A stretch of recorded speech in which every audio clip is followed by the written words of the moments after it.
మరి లోకల్లో ఎన్ని రంగులున్నాయి? అవి ఎలా ఉంటాయి?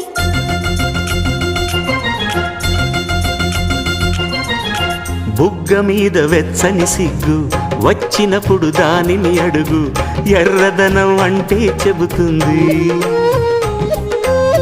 పెదవి కొమ్మ పూసిన పువ్వు అందమైన నీ చిరునవ్వు, తెల్ల రంగు అట్టా ఉంటుంది.